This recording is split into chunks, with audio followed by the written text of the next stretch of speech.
Alright, what do we got in this bear fridge? Ice bear fridge. See a terrifying ice bear with a strange compartment in its belly. The door is covered in frost and the bear's eyes are glowing red. The bear looks oddly realistic. Is it taxidermy? What is this thing? It looks like a giant ice bear. Lieutenant doesn't answer. His eyes are glued to the animal. A sharp slice of light shines out from the mysterious belly door. Crack it open. A gust of freezing cold air rushes to greet you. You hear a low grumble as the bear regulates itself. This is the inside of a refrigerator. Lieutenant takes a peek inside. His hand has found the holster of his gun. Relax, Kim. It's a fridge. Of course, just a giant ice bear-shaped fridge. He relaxes his hand, his face bathed in the harsh light of the open fridge door. Let's take a look inside. Look inside the fridge. The shelves are empty. All you see is crumpled ice cream wrappers with the brand name Revachol Ice City.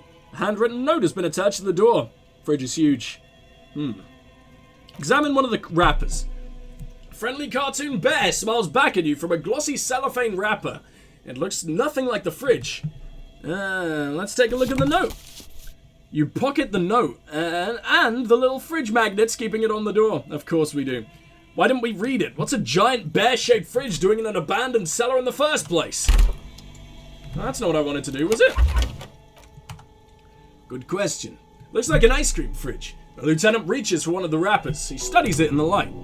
Somewhere in the past, it's summer. 5-year-old Fafette lets go of her mother's hand. Change jingling in her pockets as she hops towards the ice cream stand right across the plaza. So they tried to sell this ice cream from this hyper-carnivore.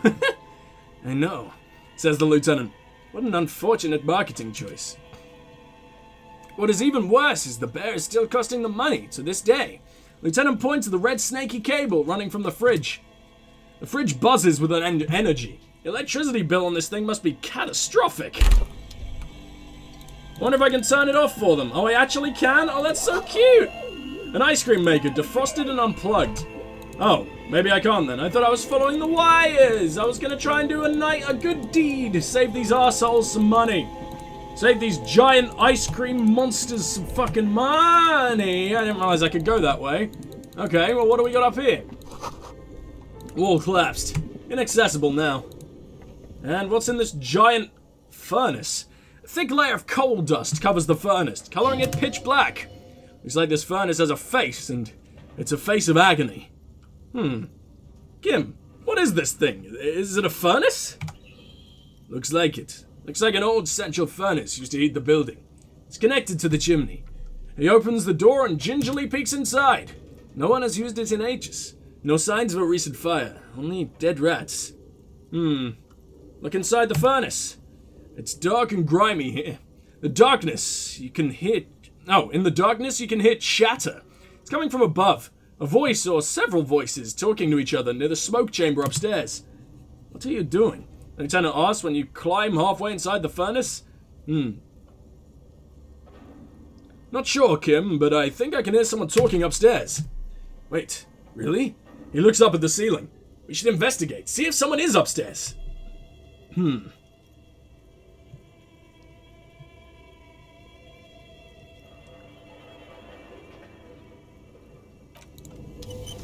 I mean, I don't know why we have a decent chance of getting physical instrument, but oh my god! Something breaks loose in you! A mighty bellow echoes through the chimney's depths! The chatter of tiny voices above suddenly cease. Then, you hear a woman's voice answer. You've awakened the entity. Hello? Are you there? Speak to me!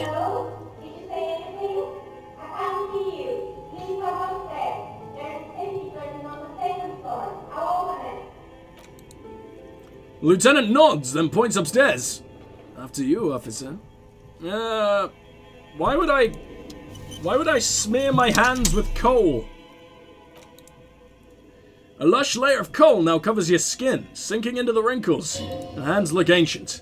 You feel the spirit of Ramout Karsai, ancient hero of Grad, pulsing through you. All that is left is to cover your face in war paint. Hadrabat Karsai! 3 dangerous stripes appear on your cheeks, telling stories of your wild soul. What are you doing? I am the reincarnation of an ancient Ilmaran warrior. Please wipe your face clean, officer. No, you're a proud warrior. Keep it. I'm not gonna wipe it. Yay! These 3 stripes give you strength in this dangerous realm. It would be foolish to remove them. We're exploring this dark place, and I need the protection my war paint affords. And this protects you? This is traditional war paint. It will grant me safe passage with the spirits that guard this place. Actually, it gives me confidence, Kim, and that's all that matters. Okay, sure, go ahead. He stubbornly looks away from you in the furnace. Maybe it's the entity, Kim. You're right. The rooms do look like they're connected, but malignant entities don't exist. At least not the supernatural kind. Always has to be a skeptic, this man. I'm not gonna kick the furnace. There's a woman in it. Or, you know, somewhere around. Alright, what are we gonna level up? What are we gonna level up?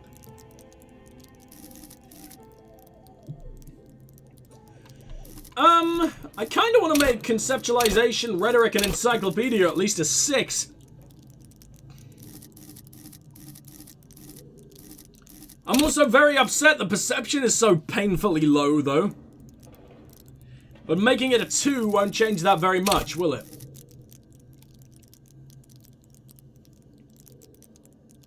I think maybe visual calculus. I enjoy that. It's good shit, yo. But then maybe we need to be really high. Ah!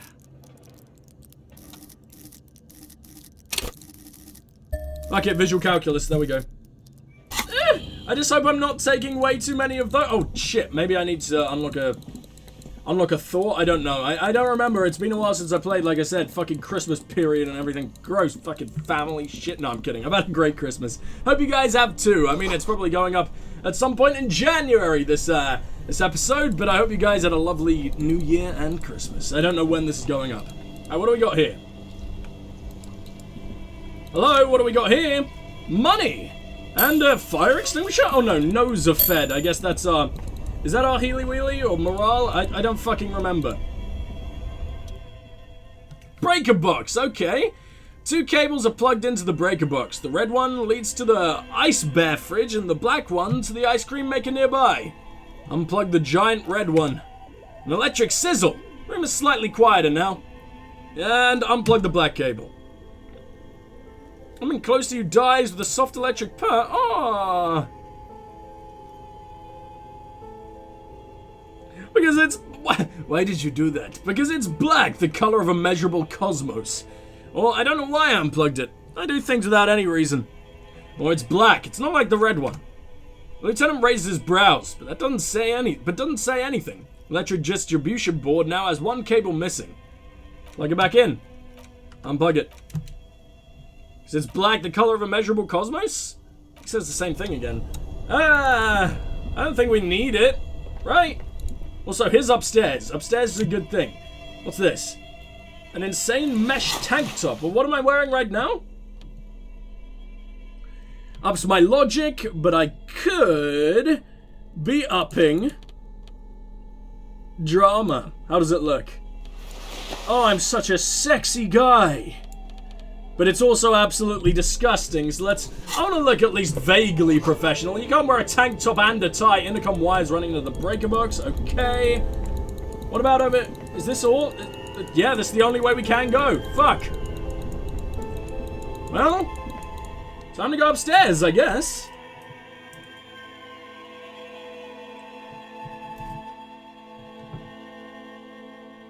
I assume this is the upstairs we're meant to go? The one Kim pointed us towards? The one the woman has requested us to go to? Oh, it leads here! I see!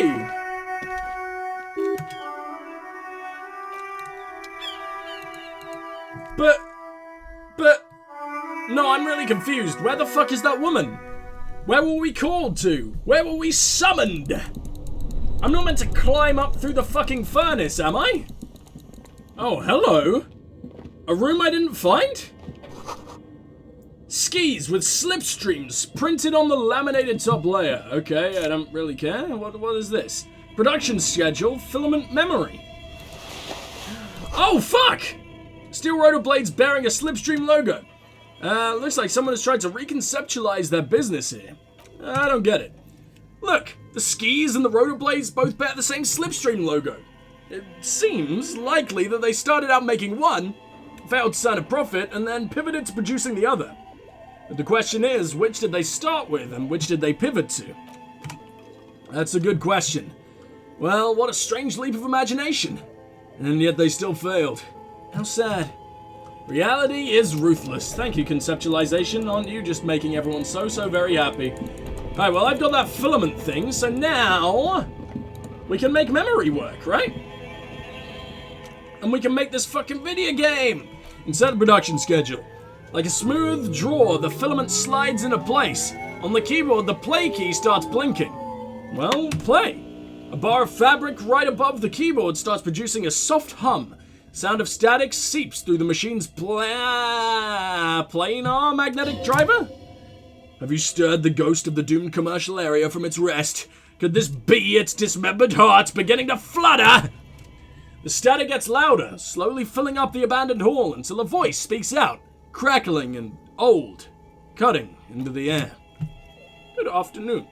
Fortress accident on Rue de Saint-Gilles Lane. This is East Insulindian Repeater Station 1. Please repeat, is this the production schedule? What's the production schedule? The filament you have inserted into the reader. You mean that glowing thing I put inside? Yes, that is the production's... Yes, is that the production schedule? Yes. Good. Please repeat the password. Password. Of course it would have a password. That's why there's a human administrator involved. You should ask her for a hint. Password? I'm really bad at passwords. Can you give me a hint? No. A hint system is not part of the protocol for repeater stations. Is it my birthday? Still no. This is the police. Please open this thing. The voice recites, I am contractually obliged to protect the privacy of the filament holder. Fortress accident. Without filing a warrant with Lintel, I cannot give you access to this filament. I'm afraid we're not doing that, unless we want to wait a month. Now, can you please repeat the password? A voice in the machine asks again. She sounds... Oh, it's a woman? She sounds cold and damp in the air. Oops. I don't know the password. Received. I will register this login attempt. Don't worry. Passwords have a way of turning up sooner or later. Why did you call me Fortress Accident? Fortress Accident is the company on whose name the terminal you're currently using has been registered to. Do you have any other information about this company? One moment. You hear her flip through a catalog before she reads out with studious care. Fortress Accident, SCA, produces revolutionary interactive call-in radio games. That's what the catalog says. That's not bad. Wow, so conceptual. She hums. And what's that? This interactive call-on radio play? The static drowns her response. Any other questions? You hear her ask when the connection finally improves. Are you a machine or are you alive? Yes, I am alive. I am 74 years old and my name is Yvonne. The lieutenant whispers into your ear. She repeats passwords. Programming people are all paranoid. Well, Yvonne, my partner tells you that you're here because radio computer guys are all paranoid. No, let's not say that. Okay, but where are you? How did you know where I am? I work as a repeater at the East Insulindian Repeater Station. It's my job to know where you are, Fortress Accident. You poor lady working at 74 years old. As for me, well, that static sounds. Then, I am sitting in my cubicle surrounded by a wall of radios. On an island in the River Esperance, small woman, all skin and bones, sits in a room filled with audio equipment. Thousands of tiny lights are reflected back from her prescription lenses, like stars in the dark. Doesn't it get lonely, sitting there all by herself? Doesn't it get lonely doing this job? Lonely? For the first time you hear a chuckle through the rustle of static. Why would it get lonely? I get to talk to people all day. That's why she does this. Now please let me know if there's anything else I can do, Fortress Accident. That's all for now. Off silent. Thank you and goodbye. The old lady's voice disappears along with the static. Try print. Nothing happens. Damn! Can I find the password anywhere? Maybe it's on here. Well, I mean, I've looked at the boards again all the way through, and I don't know where the hell I'm supposed to find the password, so let's stop trying to find the fucking password. Have I been up here? I keep ending up in places I don't recognize. I can't believe I missed so much of this. Shoes in a puddle of melting snow. Does someone live here? Oh, fuck. Think we might finally be finding the source of all this bullshit. Postcard La Delta, okay. Sure. A whole nother $1 for me. In fact, oh, fuck, there is a guy. Maybe he'll give me the password. Or she? This tray is full of dice. Colourful polyhedral dice. Hundreds of them. The candy dispenser had been repurposed to contain thousands of dice. Well, talk to me, lady, man, lady. Hello. Lady! A bird-like woman sits on a throne of tools with emerald light shining through her hair. Knocking on my window? I must have missed you. I've been listening to my Melius. She taps on her headphones. What kind of die are you looking for? I'm just looking to die, to be honest. Could this be the malicious entity? Perhaps it's wise to go along with this masquerade for now. It's got a direct view to the backyard. You should interrogate her about the lynching. You must have confused me with someone else. I haven't knocked on your window. Then how did you get inside? By the south entrance? You know what? It doesn't even matter. What matters is that you're finally here. Let's talk dice. Did you have something specific in mind? Hold on. What do you mean by Yes. Milius? A Milius is like a calling station. You need a two-way radio to access one. That's why I have these. She pats the headphones Mostly, on the table. they just teach you to swear in different languages. But some of the stations can be quite interesting. I was so absorbed, I must have missed you knocking. We just established I didn't knock, you stupid bitch. Why are you asking me about I'm a dice? dice maker. Tell me the name of your role-playing system and I'll make the die you need. That's why you're here, yes? Role-playing games? You know, the one made by Fortress Accident. Does that count? No, I was looking for something else. Answers. Let's not do that. Sure, I like role-playing games, and I need some Very dice. good. My rate is 10 real per set, unless you want something really unusual. Take a look around and see if there is any particular stone you want to use. The walls around her are covered with rows of precious stones and materials. It almost looks as if the stones and dice are a natural part of the room, growing out of the shelves like stalagmites. This person means you, or no one else, absolutely no harm. She will answer freely and honestly.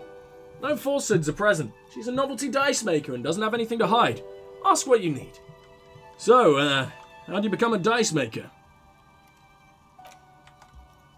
How did I become one? It was a business decision. I was a regular jeweler at first, but that's an unfocused field with too much competition. Some of my friends were role players, and they asked me to make some polyhedral dice out of cobalt. That was my first order. I grew it from there. Do you like role-playing games yourself?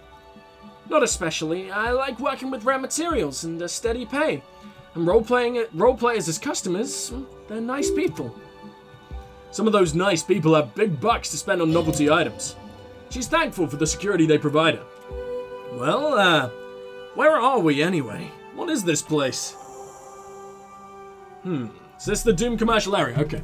We're inside the chimney of an old central furnace. It's strange, I know.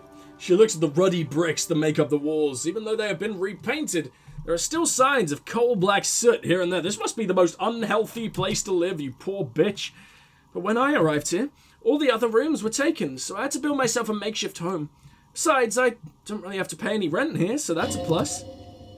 Plaisance was right. There is an entity living in the chimney. Should ask her about the curse. Does it mean she's unlawfully occupying a part of the house? Shameful! Creative. The lieutenant looks around the spacious room, its ceiling fading into the shadows above. Well, do you know what happened to the other tenants? Everyone else is gone. More or less. She adjusts the yellow scarf that covers her hair. Are you interested in anyone specific? Oh, quite a lot spring to mind. Rats scuttle the dark rooms. Under the abandoned blow dryers and dusty mannequins, cobwebs cover rotors and radio computers alike. So much failure.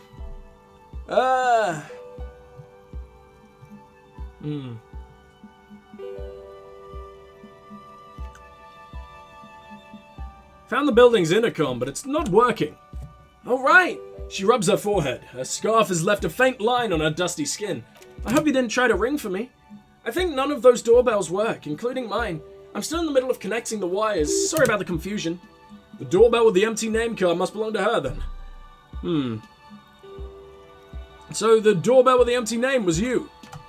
That's right. I haven't even written my name there. As I said, it's quite useless right now. It doesn't work yet. I saw a name, East Delta Pinball, on the doorbell. Right. It used to be a gaming arcade. This is an ancient failure, however, before my time. I'm not surprised. My advice? She raises her finger. Don't base your business on a fad. Hypnotism, floriography, trick track, especially pinball. Agreed. The lieutenant chips in. Pinball is the worst. Hey, I had a fucking retro pinball machine when I was a fucking kid. You fuck off, Kim. I had a Scooby-Doo pinball machine and I was the coolest kid in town. His disdain for pinball could not be clearer. Why? A strange thing happened when I tried calling a company named Slipstream SCA. Someone answered. She looks like she doesn't really believe you. It can't be true. They don't work here anymore. They've been gone for years. Are you sure it was Slipstream SCA? Was it a woman? Maybe it was Plaisance from the bookstore. I know her voice. I would have recognized it.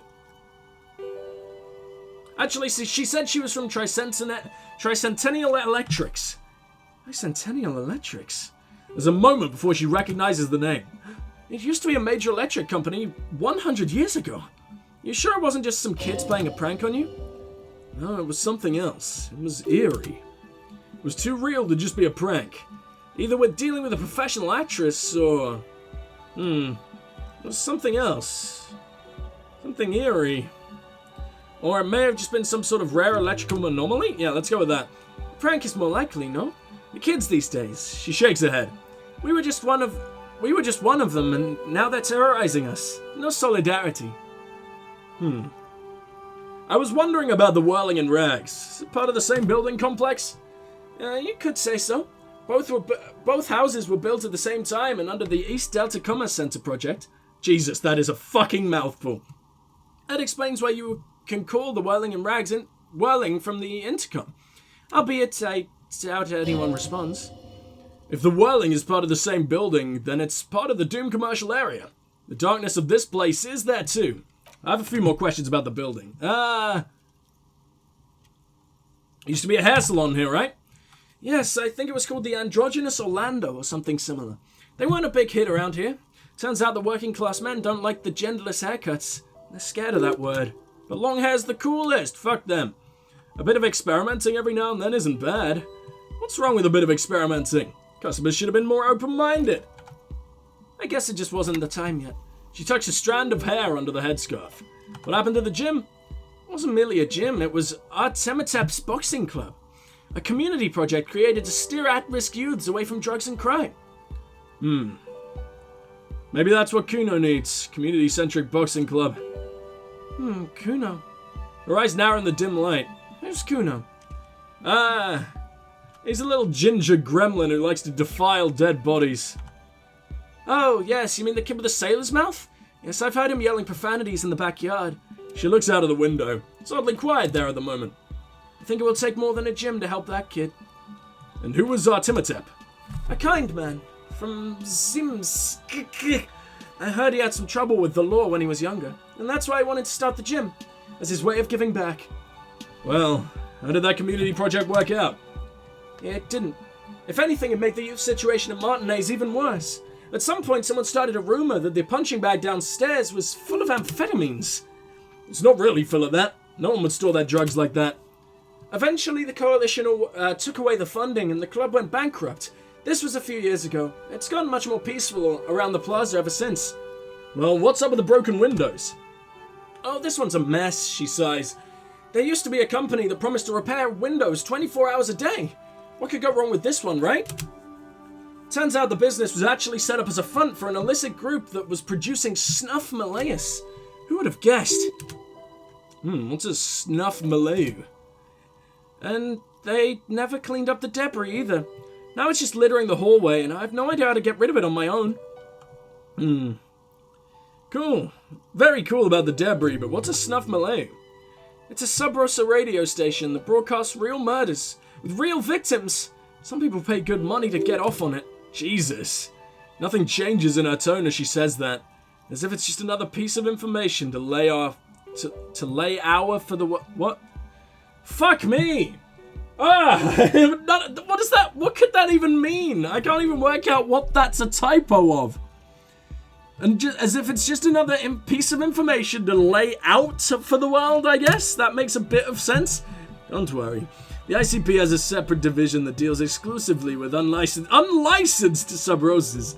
Okay, so there are licensed ones where it's okay to broadcast murders. Yeah, you just gotta get your murder broadcasting license. Come on, it's easy, it's obvious. Lieutenant turns to you. This isn't our problem. Good luck with that then. It's not easy catching those perpetrators. And she lets the thought go.